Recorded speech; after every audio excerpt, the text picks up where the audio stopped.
అందరికీ నమస్తే అండి.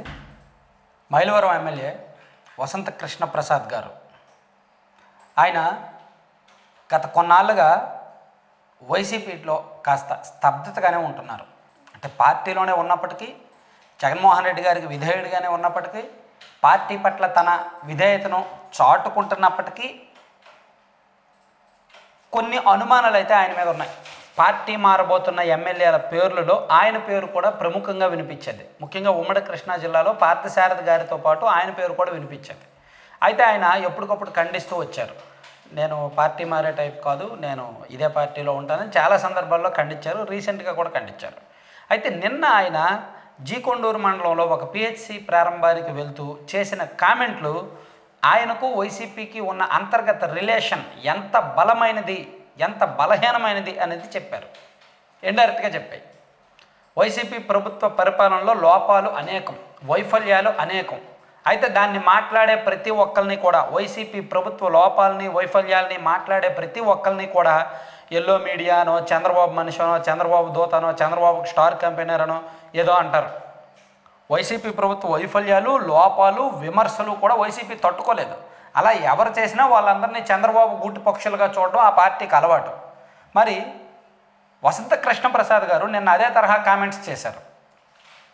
భారీగా బిల్లులు పెండింగ్లో ఉండిపోతున్నాయి, గుత్తేదారులు ఎవరు కూడా అభివృద్ధి పనులు చేయలేకపోతున్నారు, చేసినా సరే బిల్లులు పెండింగ్లో ఉంటున్నాయి, మేము కార్యకర్తలకు సమాధానాలు చెప్పుకోలేకపోతున్నాము అని చెప్తూనే సంక్షేమము అభివృద్ధి రెండూ ఉంటే బాగున్ను, కానీ ముఖ్యమంత్రి గారు సంక్షేమం మీద ఎక్కువగా దృష్టి పెట్టారు, అభివృద్ధి మీద పెద్దగా ఫోకస్ పెట్టలేదు అని కామెంట్ చేశారు. అంటే ప్రభుత్వ వైఫల్యాన్ని సున్నితంగా, సునిశ్చితంగా విమర్శించారు.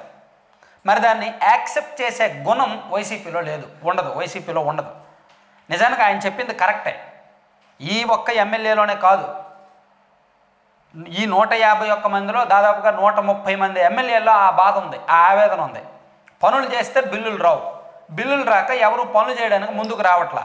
జనంలోకి వెళ్తే మా ఊరికి రోడ్డు ఏది, మాకు డ్రైన్ ఏది, మాకు ఇదేది అదేది అని అడుగుతున్నారు. మరి దానికి ఏం సమాధానం చెప్పాలి? పోనీ ఏదో కష్టపడి నిధులు మంజూరు చేయించినా దానికి టెండర్ వేస్తే ఎవరో పనులు చేయడానికి టెండర్లు వేయట్లా, ఎందుకంటే బిల్లులు రావని. ఇప్పటికే దాదాపుగా 1,00,000 కోట్లకు పైగా బిల్లులు పెండింగ్ ఉన్నాయి కాంట్రాక్టర్లకి. చిన్న పెద్ద కాంట్రాక్టర్లు అందరూ కూడా చితికిపోతున్నారు. వడ్డీలకు అప్పులు తీసుకొచ్చి పనులు చేసి ఏళ్ల తరబడి బిల్లులు రాకున్నారు. సో వాళ్ళలో వైసీపీ వాళ్ళు ఉన్నారు, వేరే పార్టీ వాళ్ళు కూడా ఉన్నారు.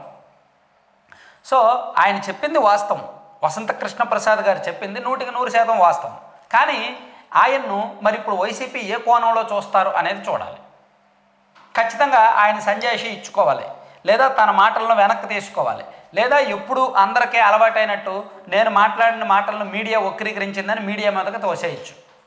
ఇదే ఈజీ, మూడో పద్ధతే ఈజీ. ఫస్ట్ ఏది పడితే అది మాట్లాడడం, అవి వైరల్ అయిన తర్వాత, పార్టీ పెద్దలకు కోపం వచ్చిన తర్వాత, పార్టీ నుంచి వార్నింగ్లు వచ్చిన తర్వాత నేను అలా అనలేదు, నేను మాట్లాడిన దాన్ని మీడియా వక్రీకరించిందని చెప్పేయడం పొలిటీషియన్స్కి బాగా అలవాటు. సో మేబీ వసంత కృష్ణ ప్రసాద్ గారు కూడా అదే చేస్తారా, లేదా తన మాటలకు కట్టుబడి ఉంటారా అనేది చూడాలి. ఒకవేళ తన మాటకు కట్టుబడి ఉంటే, తను మళ్ళీ అవే వ్యాఖ్యలను రిపీట్ చేస్తే ఆయన పార్టీలో ఉండలేరు, పార్టీ ఆయనకు సీటు ఇవ్వదు. వైసీపీ 100 నేరాలు చేయొచ్చు, 99 అంశాలను పొగిడి ఒక్క అంశాన్ని తిట్టినా సరే వాళ్ళు తట్టుకోలేరు, వాళ్ళు యాక్సెప్ట్ చేయలేరు. అటువంటి కల్చర్ ఆ పార్టీలో ఉంది. ఆ పార్టీలోనే కాదు, ప్రాంతీయ పార్టీల్లో ఇటువంటి కల్చర్లే ఉంటాయి. వాళ్ళందరికీ పొగడ్తలు కావాలి, ఎదుటి వాళ్ళని తిట్టాలి, వాళ్ళని పొగడాలి. సో వసంత కృష్ణ ప్రసాద్ గారి మీద ఇన్నాళ్ళు ఉన్న అనుమానాలు నిన్న కొంచెం బలపడ్డాయి. సో మరో ఎమ్మెల్యే ఏమైనా పార్టీకి దూరం అవుతున్నారేమో అని అనిపించింది. నిజానికి వసంత కృష్ణ ప్రసాద్ గారికి మొదటి నుంచి జోగి రమేష్ గారికి మంత్రి పదవి ఇవ్వకముందే కొంత వ్యతిరేకత ఉంది. అక్కడ 2 గ్రూపులు ఉండడం, 2014 ఎన్నికల్లో అక్కడ జోగి రమేష్ గారు పోటీ చేసి ఓడిపోవడం, ఆ తర్వాత జోగి రమేష్ గారు పెడన్ నుంచి పోటీ చేసి గెలవడం. సో కొన్నాళ్ళ తర్వాత అక్కడ వైసీపీలో 2 వర్గాలుగా చీలిపోయారు. వసంత కృష్ణ ప్రసాద్ గారి వర్గం వేరు, జోగి రమేష్ గారి వర్గం వేరు. జోగి రమేష్ గారి సొంత సోదరుడు ఇబ్రహీంపట్నము, కొండపల్లి ఆ మండలాల్లో వైసీపీ చక్రం తిప్పుతున్నారనమాట. సో అలా మొత్తానికి మైలవరం నియోజకవర్గంలో వైసీపీలో గ్రూపులు అయితే ఉన్నాయి. ఆ గ్రూపులను ఇప్పటివరకు కట్టడి చేయలేదు, కంట్రోల్ చేయలేదు. సో ఇప్పుడు వసంత కృష్ణ ప్రసాద్ గారికి సీట్ ఇస్తారా లేదని అనేది అనుమానమే. ప్రస్తుతానికి పార్టీ నుంచి ఇంకా కన్ఫర్మేషన్ రాలేదు. బహుశా అందుకే ఆయన ఈ తరహా కామెంట్స్ చేశారేమో అనిపిస్తోంది. ఒకవేళ ఆయనకు పార్టీ సీట్ ఇవ్వకపోతే, మరో పార్టీలోకి వెళ్ళినా ఆయనకి మైలవరం సీట్ అయితే ఇచ్చే ఛాన్స్ లేదు.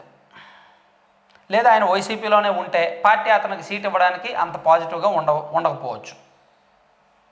Thank you.